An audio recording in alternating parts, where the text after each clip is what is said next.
lagi bareng anak para pencinta komunitas koi. Dan sekarang kita lagi di rumahnya Bapak siapa? Saya dari BTS Maman. BTS Maman ya? BTS. Oke, Pak Maman, kita kan datang ke sini pengen konsultasi nih untuk para pencinta koi pemula nih. Kebanyakan kan orang tuh bikin kolam asal jadi nih. Apakah emang harus ke bidang seseorang yang emang di bidangnya atau cuma sebatas kuli bangunan bisa bikin kolam koi? Nah, kalau untuk konsep kolam koi sebenarnya kan itu kan ada ekosistem ya. Karena sistemnya itu kita memindahkan ekosistem dari habitat asli ke buatan. Nah, buatan itu seperti apa? Yaitu kolamnya kolam beton. Kalau buatan udah pasti kan. Iya. Nah, itu kan dia ada sistem filterisasi. Nah, terus ada istilahnya untuk habitat ikan hidup di situ gitu. Sebenarnya kalau untuk itu sih siapa aja bisa buat. Ya mungkin dari tukang sendiri bisa, mungkin dari customernya sendiri yang mau buat. Biasanya kan mungkin lihat-lihat referensi dari YouTube atau dari mana. Nah, tapi harus ngerti dulu intinya sih sebenarnya. Karena kalau misalkan udah ditanam semua, udah jadi kan repot tuh.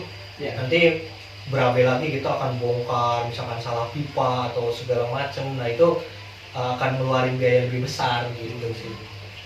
Untuk kolam koi sendiri Bang, ada kriteria nggak mesti kedalaman berapa ataupun butuh filtrasi seperti apa? Itu ada Nah, kriterianya? itu ada diperhitungkan. Pertama untuk kolam. Nah, kolam itu kan dia ada ideal mungkin ya. Ideal filterisasi itu minimal 30% dari total kolam.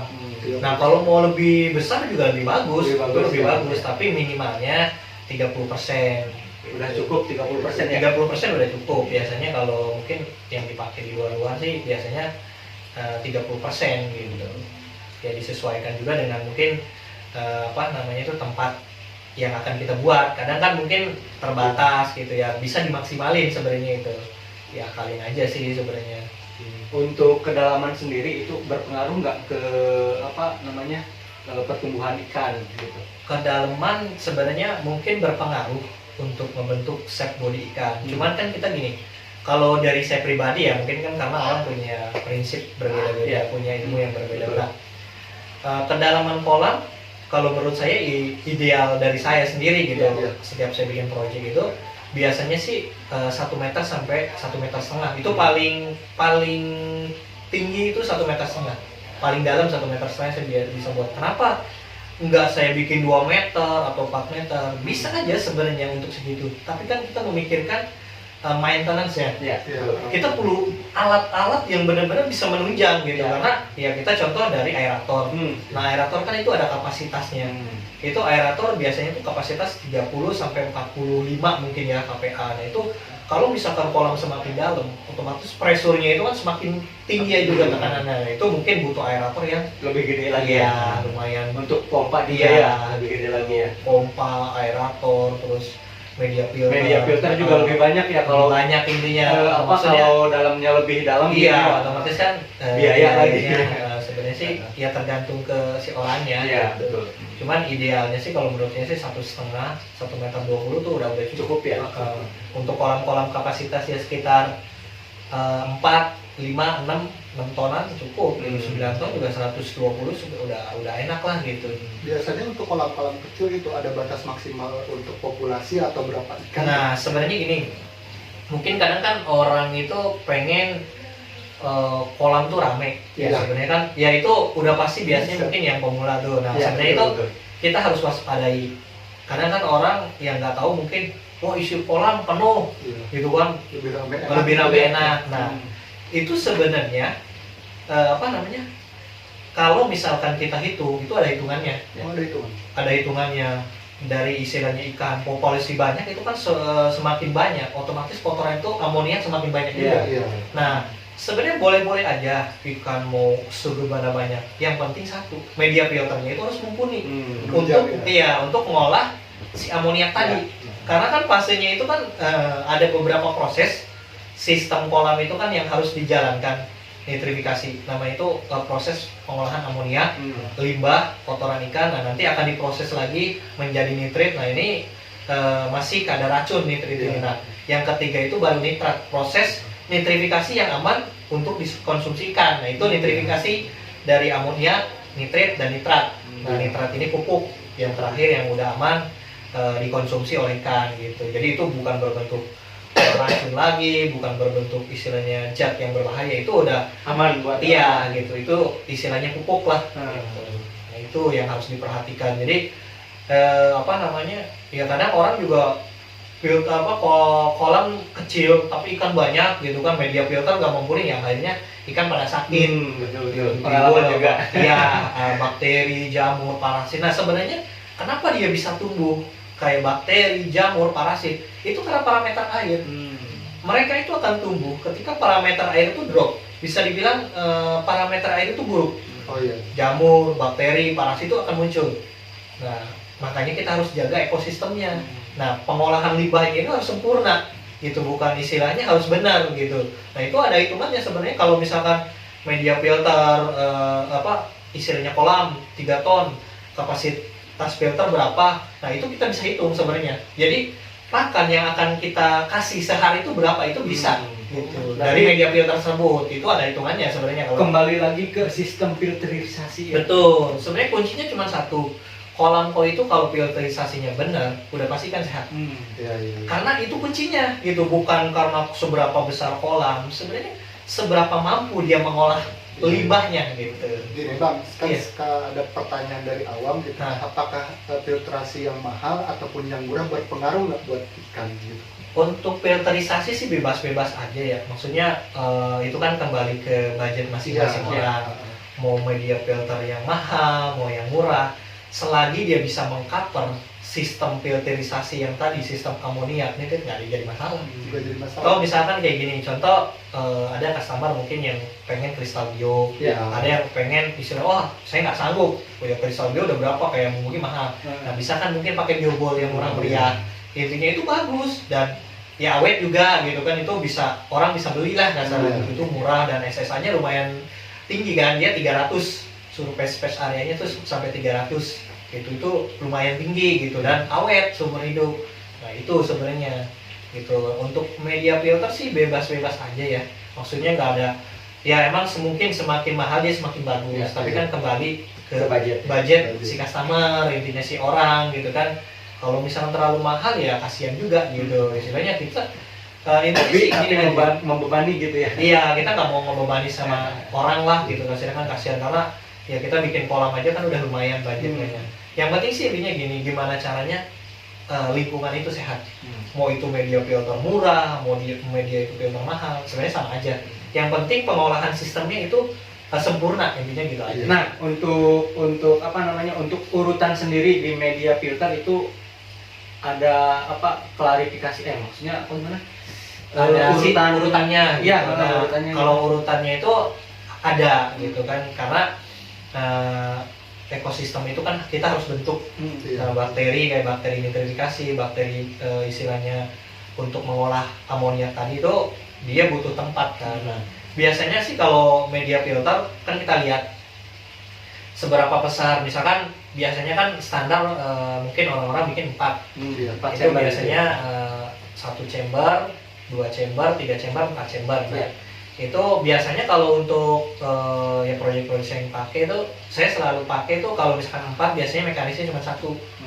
Nah, saya biasanya dipulin di media biologi gitu, karena kenapa saya selalu pull di media biologi, karena saya untuk menjaga ekosistem kolam itu supaya lebih bagus, lebih baik lah. Karena kan semakin banyak media biologi, berarti kan pengolahan total amonium nitrogennya, tannya itu tadi, amoniaknya itu lebih sempurna gitu. Jadi si bakteri itu kan bisa hidup lebih banyak tinggalnya. Nah, untuk ngolahnya juga bisa lebih istilahnya lebih sempurna lah gitu. Makanya saya nggak terlalu banyak untuk mekanis, paling cuma 1 chamber saya pakai, sisanya saya pulin media biologi kayak biobol atau mungkin tadi kristal bio, mungkin dicampur bisa dengan filter kimia kayak karang jahe, oyster, itu kan dia untuk pH buffer gitu. Dia bukan untuk naikin pH tapi untuk menstabilkan. Jangan salah ya, kalau kadang-kadang orang buat naikin, bukan untuk naikin, dia hanya untuk menstabilkan. Jadi parameter air itu kalau untuk apa namanya oyster dan karang jahe itu dia hanya untuk menstabilkan pH itu nggak terlalu drop parah gitu. Iya, nggak naik turun cepat banget ya. Iya betul. Jadi Nah guys, jadi untuk penghobi pemula ya Iya. yang apa namanya masih bingung gitu nentuin ini chamber ini isinya apa aja gitu ya. Jadi lebih baik dibanyakin media biologinya ya. Ya kalau untuk saran saya sih seperti itu Iya. gitu. Cuman kan ya itu bebas saja. Cuman kalau untuk di prinsip saya semakin banyak media biologi itu pasti air semakin sehat. Karena kuncinya apa? Yang mengolah air menjadi sehat itu bakteri nitrifikasi. Iya. Gitu bakteri yang mengolah limbah. Gitu mekanis kan dia kita hanya untuk menyaring Iya betul. kotoran kasar supaya enggak si media ini nggak mampet juga kan. Kalau misalkan nggak disaring otomatis kan media biologinya pasti mampet. Iya. Nah itu sih kalau Oh iya, saran ada seperti itu. pertanyaan kan kebanyakan kalau nggak ada mekanik ya, kebanyakan air tuh bening tuh butuh waktu ya kadang-kadang.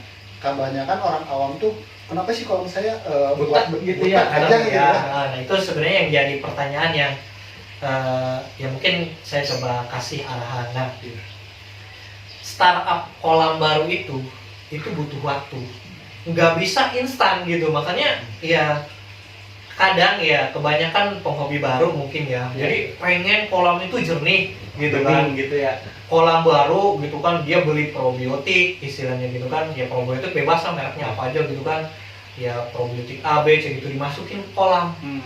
Nah emang air itu bening, udah pasti bening, Iya. bening. Tapi kita kembali lagi, apakah air itu akan sehat? Karena kenapa gini, kolam baru itu dia butuh waktu.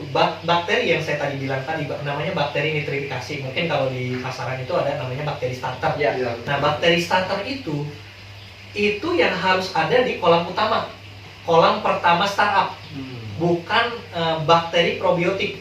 Probiotik itu bakteri penjernih. Nah jadi jangan salah. Nah kebanyakan mungkin ada yang pemula itu yang salah, Iya. bukan salah juga sih, salah penempatan. Iya, Nah karena kolam itu apa istilahnya berjalan itu dia butuh waktu. Bakteri yang saya tadi bilang tadi, bakteri nitrifikasi itu dia butuh waktu. Dia ada grafiknya. Dari pertama startup kolam itu biasanya dia akan tumbuh hidup dari 0 sampai butuh waktu 6 sampai 7 minggu. 7 minggu. Iya, itu dia akan bisa hidup. Kalau prosesnya benar ya, maksudnya kita ya mungkin dari ekosistem, media biota segala macam itu akan tumbuh hidupnya dari 0 sampai ya maksudnya 0 itu pas pertama Pertama masuk. kita kasih bakteri itu sampai 6 sampai 7 minggu. Nah, itu ada fase-fasenya. Itu udah pasti kolam keruh. Di minggu kedua itu keruh. Nah, makanya hati-hati ketika ada kolam baru, itu saya wanti-wanti biasanya ke mungkin klien saya ya. Jangan terlalu banyak masukin ikan. Untuk di awal. Iya, itu. Nah, kebanyakan kita kebalik. Kolam banyak dulu, gitu kan, kolam baru banyak, otomatis kan pada sakit. Kenapa sakit? Gitu. Itu sebenarnya karena pengolahan limbahnya itu nggak ada yang olah, gitu ya. Jadi, nah limbah itu kan harus ada yang olah. Kalau nggak ada yang olah, yang saya tadi bilang tadi, pasti parasit, jamur, bakteri itu akan tumbuh. Yang akhirnya ikan stres, timbul mungkin penyakit aeromonas, bakteri-bakteri jahat yang pada timbul. Nah karena si limbahnya tinggal yang mengolah gitu. Itu sebenarnya kuncinya yang harus ya kita harus perhatikan untuk kolam pertama nih, yang kebanyakan ya mungkin saya juga kadang saya kasih lah beberapa tips ke customer saya. Biasanya kalau ada proyek kolam gitu saya bilang saya tahan dulu gitu, jangan kalau udah kolam atur mau ikan 100 nggak masalah. Selagi filter itu bisa mumpuni ngolah sistem amoniaknya tadi, sistem tannya tadi, oke nggak masalah gitu. Makanya kenapa kolam baru itu kita harus kasih tester minimal 3 ikan atau 2 ikan atau 3 ikan. Nah, karena si bakteri nitrifikasi tadi itu butuh amoniak juga, butuh kotoran supaya dia bisa ngolah gitu. Tapi jangan terlalu over gitu, makanya harus bertahap, harus sabar gitu. Kebanyakan kan orang pengen instan, yang akhirnya kan kolam fresh. Nanti kalau misalkan kita balik posisinya, misalkan probiotik duluan. Nah probiotik ini sifatnya kan dia untuk penjernih. Nah ini dia bisa hidupnya lebih cepat dibanding bakteri nitrifikasi gitu. Bakteri yang mengolah tan tadi, amoniak tadi gitu. Dia bisa hidup mungkin sekitar 5 sampai 6 hari juga pasti benih. Masih benih. Tapi kembali lagi pertanyaannya apakah sehat? Iya. Nah, ketika si bakteri probiotik ini kan biasanya tuh bakteri-bakteri banyak ya jenisnya itu. Sebentar, saya beberapa. Nah, ini yang mungkin ini ada nih bakteri probiotik. Nah, dia isinya Nitromonas, Nitrobacter, dan Bacillus. Nah, ini bakteri-bakteri probiotik Iya. yang bisa menjernihkan Menjernihkan air. air gitu. Nah, bakteri ini dia sifatnya melayang. Dia nggak bisa ngolah amoniak tadi. Dia hanya istilahnya memakan mungkin serpihan-serpihan sisa kotoran di kolam Iya, gitu. Nah, beda dengan halnya tadi bakteri starter ya, bakteri nitrifikasi. Iya. Dia memang tugasnya untuk mengolah tang tadi, limbah tadi gitu. Karena nah kalau posisi tadi kita balik, bakteri ini hidup duluan. Ketika bakteri nitrifikasi ini akan masuk, nggak ada tempat dong. Nah, itulah terjadinya crash kolam baru. Nah, itu yang sering terjadi. Nah, di jadi beberapa, untuk barangkali dari Om Maman ini ada tips untuk pemula yang baru bikin kolam nih, gitu misalkan. Paling gitu tuh. Tipsnya seperti apa Nah, gitu. kalau untuk tipsnya, kalau untuk kolam baru itu harus sabar Iya. pertama. Ya, jadi jangan terburu-buru pengen air jernih. Hmm. Sebenarnya gampang ngejernihin air itu paling gampang. Hmm. Kasih aja probiotik udah pasti jernih. Iya. Tapi permasalahannya apakah sehat ekosistem itu. Nah, jadi stepnya untuk ya mungkin yang pemula Iya, ya, betul. maksudnya ya sobat saya kasih arahan, mudah-mudahan bisa bermanfaat.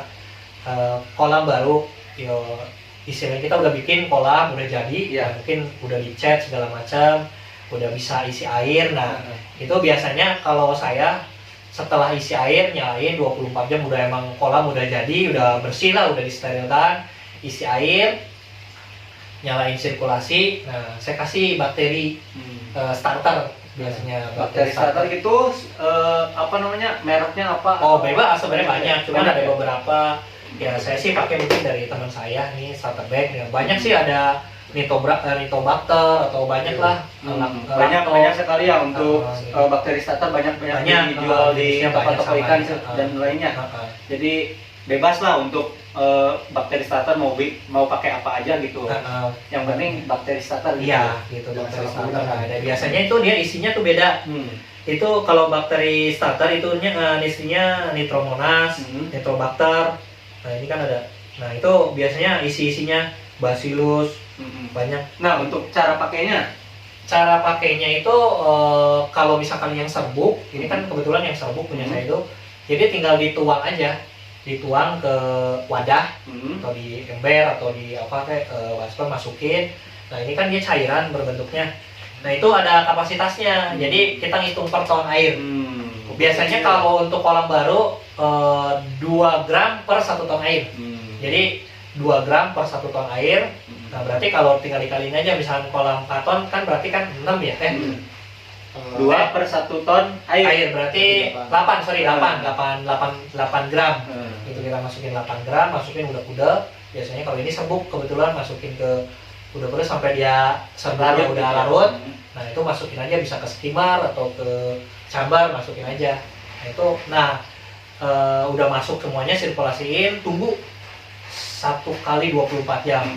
Biar berputar dulu Biar dia berputar dulu, nyari rumahnya. Nah, terus hati-hati kalau di kolamnya ada UV. Nah, UV itu kalau untuk kolam baru dia nggak boleh pakai dulu.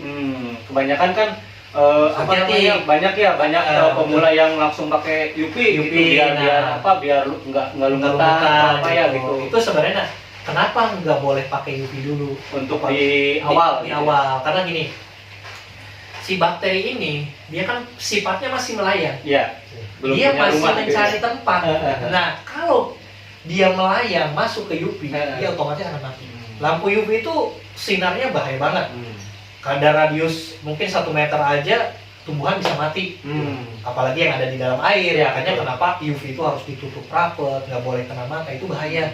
Kalau kena mata kita bisa buta, gitu kan. Nah, itu hati-hati dari juga. Jadi nanti UV itu setelah mungkin kolamatur 6 sampai 7 minggu atau 8 minggu boleh pakai, Boleh silakan pakai. aja. Nah, tapi kalau misalkan kita masukin bakteri kayak probiotik atau bakteri starter, ini wajib dimatiin dulu. UV-nya. Iya, itu hati-hati. Karena kenapa? Percuma kalau kita nggak dimatiin, dia melayang masuk ke UV mati. Iya, iya. Kita kasih ini juga percuma gitu kan, dia pasti akan mati gitu. Mungkin nggak semuanya mati, tapi kan kalau dia terpapar, dia masuk melayang, dia pasti akan mati. Gitu.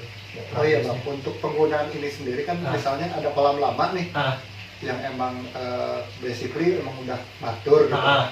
Dia pengen pakai ini lagi bisa. Oh bisa, nggak masalah. Nggak masalah ya. Nggak apa-apa, justru lebih bagus gitu. Dan kolam saya juga kan sama biasanya setelah backwash, Iya. kuras sabun, nah itu Iya. kan kita tuh istilahnya benar-benar nguras sampai habis lah, mungkin Iya. ada yang sampai habis, nah media biologi, nah itu kan pasti bakteri itu akan mati. Iya.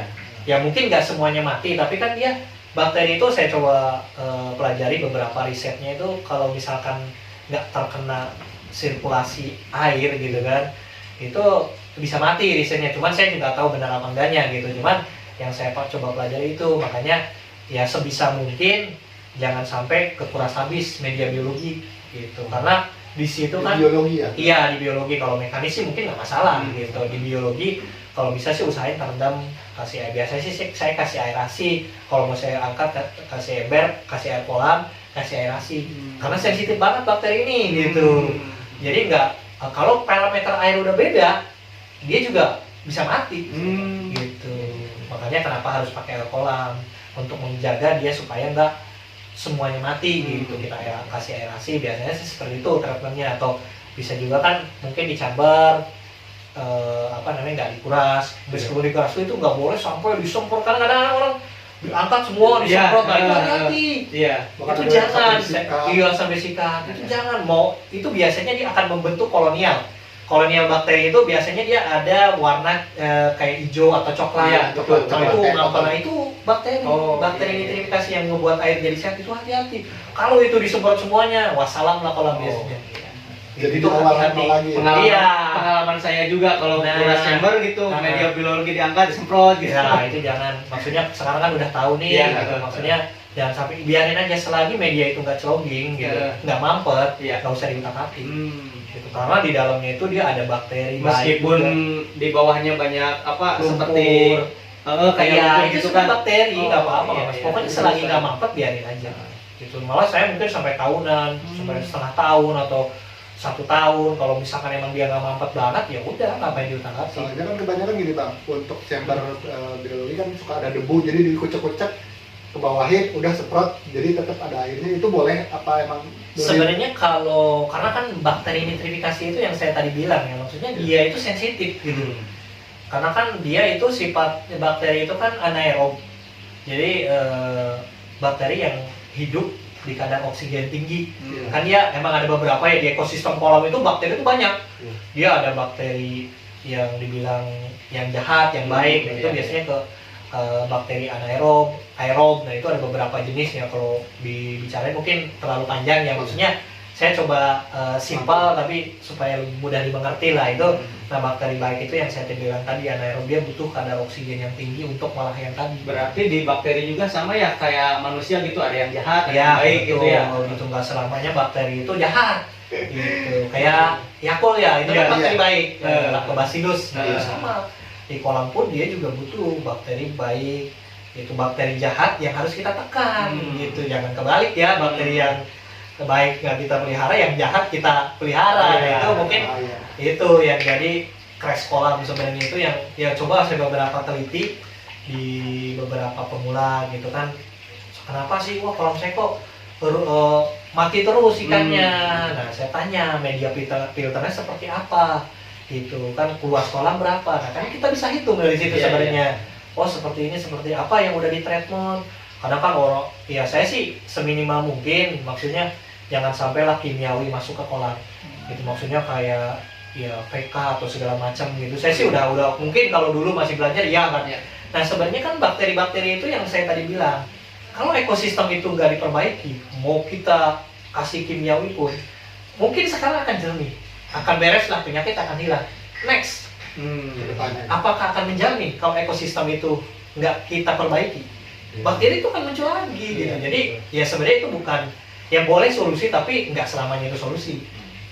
betulin dulu ekosistem kolamnya gitu, dan ikan pun akan sehat. Itu sih kalau prinsip di saya sendiri ya. Saya bukan untuk ngajarin ya, saya coba sharing lah. Mungkin Iya, banyak senior juga ya, senior saya, guru-guru saya yang lain juga banyak istilahnya lebih apa namanya, lebih paham atau segala macam ya. Saya coba riset sendiri dan saya coba juga beberapa analisa juga ya, kebanyakan seperti itu.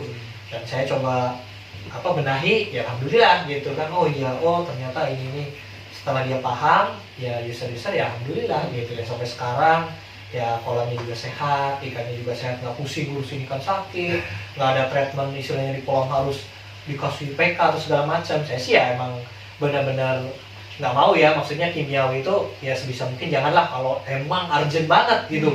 Sifatnya emang mungkin urgent, emang harus dipakai di kolam, nah baru gitu. Saya pun juga dulu sama gitu, ketika treatment di kolam mau PK, mau FMG, mau istilahnya obat tuh segala macam gitu. Nah akhirnya ya saya coba ngeriset, oh ternyata memang ada yang salah di ekosistem saya, parameter airnya nggak saya jaga.